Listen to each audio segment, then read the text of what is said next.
ಸತತ 4,399 ದಿನ ಸಾರ್ಥಕ ಚುನಾಯಿತ ಹೆಮ್ಮೆಯ ಪ್ರಧಾನಮಂತ್ರಿಗಳಾಗಿ ಇವತ್ತಿಗೆ ನರೇಂದ್ರ ಮೋದಿಜಿಯವರು ವಿಶ್ವ ಕಂಡಂತ ಹೆಮ್ಮೆಯ ನಾಯಕರು ಹೆಜ್ಜೆಯನ್ನ ಇಡ್ತಾ ಇದ್ದಾರೆ. ಈ ಸಂದರ್ಭದಲ್ಲಿ ದೇಶಾದ್ಯಂತ ಪ್ರಪಂಚದಲ್ಲಿ ಮೂಲೆ ಮೂಲೆಗಳಲ್ಲೂ ಕೂಡ ಈ ದಿನವನ್ನ ಒಂದು ಯಶಸ್ವಿಯಾಗಿ ಎಲ್ಲ ದೇವರ ಒಂದು ಸನ್ನಿಧಾನದಲ್ಲಿ ಇನ್ನು ಹೆಚ್ಚು ಪ್ರಧಾನಮಂತ್ರಿಗಳಿಗೆ ಅಧಿಕಾರ ನಡೆಸುವಂತ ಒಂದು ಆರೋಗ್ಯ ಸದೃಢತೆ ಕೊಡ್ಲಿ ಅಂತೇಳಿ ದೇವರಲ್ಲಿ ನಾವು ಇವತ್ತು ಶಿವಮೊಗ್ಗದ ನಮ್ಮೆಲ್ಲ ಕಾರ್ಯಕರ್ತರೆಲ್ಲ ಒಟ್ಟಾಗಿ ಸೇರಿ ಭಕ್ತಿಪೂರ್ವಕ ನಾವು ಪೂಜೆಯನ್ನ ಮಾಡಿಸಿದೀವಿ.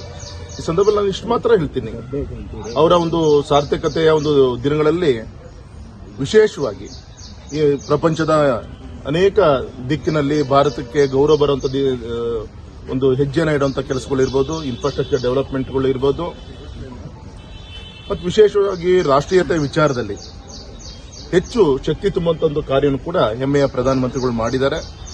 ಅವರ ಆಶ್ರಯದಿಂದ ನಮ್ಮ ಮಲೆನಾಡು, ನಮ್ಮ ಶಿವಮೊಗ್ಗ ಕ್ಷೇತ್ರ ಕೂಡ ಎಲ್ಲ ದಿಕ್ಕಿನಲ್ಲೂ ಕೂಡ ಅಭಿವೃದ್ಧಿ ಆಗಿದೆ, ಆಗ್ತಾ ಇದೆ. ಮುಂದೂ ಕೂಡ ಇನ್ನು ಹೆಚ್ಚು ಅಭಿವೃದ್ಧಿ ದಿಕ್ಕಿನಲ್ಲಿ ದೇಶದ ಜೊತೆಗೆ ಮಲೆನಾಡನ್ನು ಕೂಡ ಜೋಡಿಸುವಂತ ಒಂದು ಕೆಲಸ ಹೆಮ್ಮೆಯ ಪ್ರಧಾನಮಂತ್ರಿಗಳ ಒಂದು ಆಶ್ರಯದಿಂದ ನಮ್ಮೆಲ್ಲ ಕಾರ್ಯಕರ್ತರು ನಾವೆಲ್ಲರೂ ಕೂಡ ಸೇರಿ ಮಾಡ್ತಾ ಇದ್ದೀವಿ. ಹಾಗಾಗಿ ಈ ಸಂದರ್ಭದಲ್ಲಿ ನಾನು ಇಷ್ಟು ಮಾತ್ರ ಹೇಳ್ತೀನಿ, ಸುದೀರ್ಘವಾದಂತಹ ಒಂದು ಚುನಾಯಿತ ಪ್ರಧಾನಮಂತ್ರಿಗಳಾಗಿ ಇವತ್ತೇನು 4,399 ದಿನಗಳು ಇನ್ನು ಹೆಜ್ಜೆಯನ್ನು ಇಡ್ತಾ ಇರ್ತಾರೆ.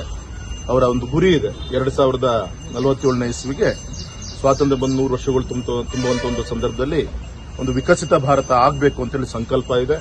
ಆ ಸಂಕಲ್ಪಕ್ಕೆ ವಿಘ್ನೇಶ್ವರ ವಿನಾಯಕ ಎಲ್ಲ ರೀತಿಯಂತ ಶಕ್ತಿ ತುಂಬುವಂತ ಕಾರ್ಯ ಮಾಡಲಿ, ಆ ಒಂದು ಅವರಿಗೆ ಬೆಂಬಲಿಸುವಂತ ಒಂದು ನಮ್ಮ ದೇಶದ ಒಂದು ಪ್ರಜೆಗಳನ್ನ, ಅವರ ಮನಸ್ಥಿತಿಯನ್ನ ಒಗ್ಗೂಡಿಸುವಂತ ಕೆಲಸವನ್ನು ಕೂಡ ದೇವರು ಮಾಡಲಿ ಅಂತ ಹೇಳಿ ಈ ಸಂದರ್ಭದಲ್ಲಿ ನಾನು ದೇವರಲ್ಲಿ ಕೇಳ್ಕೊಂತ ತುಂಬಾ ಸಂತೋಷ. ಇವತ್ತು ಈ ದಿನವನ್ನ ಬರುತ್ತೆ ಅಂತ ನಾವು ಯಾರು ಕೂಡ ಅನ್ಕೊಂಡಿದ್ದಿಲ್ಲ.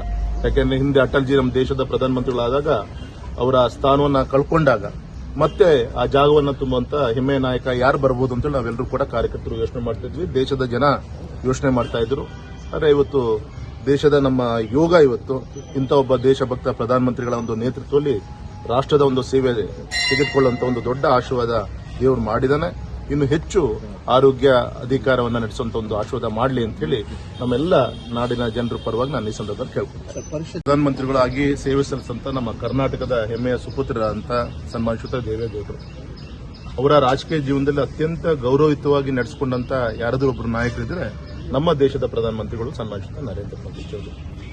ಇವತ್ತು ಅವರೆಲ್ಲ ಆರೋಪಕ್ಕೆ ನಿನ್ನೆ ಗೌರವಂತ ಅವರ ಪಕ್ಷದ ವಕ್ತಾರರೇ ಅದಕ್ಕೆ ಉತ್ತರವನ್ನು ಕೊಟ್ಟಿದ್ದಾರೆ. ಮತ್ತು ಇವತ್ತು ಅಧಿಕೃತವಾಗಿ ನಿಕಟಪೂರ್ವ ಮುಖ್ಯಮಂತ್ರಿ ಪ್ರಧಾನಮಂತ್ರಿಗಳಂತ ನಮ್ಮ ದೇವೇಗೌಡರೇ ಇವತ್ತು ಪತ್ರಿಕಾಗೋಷ್ಠಿಯನ್ನು ಕೂಡ ಮಾಡ್ತಾ ಇದ್ದಾರೆ. ಅವರಿಂದನೇ ಯಾರು ಅನ್ಯಾಯ ಮಾಡಿದ್ರು ಏನು ಅನ್ನೋದು ಉತ್ತರವನ್ನ ಜನಕ್ಕೆ ಕೊಡ್ತಾರೆ ಅಂತ ವಿಶ್ವಾಸ. ಈ ವಿಡಿಯೋ ನಿಮಗೆ ಇಷ್ಟವಾದಲ್ಲಿ ಲೈಕ್ ಮಾಡಿ, ಶೇರ್ ಮಾಡಿ, ಸಬ್ಸ್ಕ್ರೈಬ್ ಮಾಡಿ.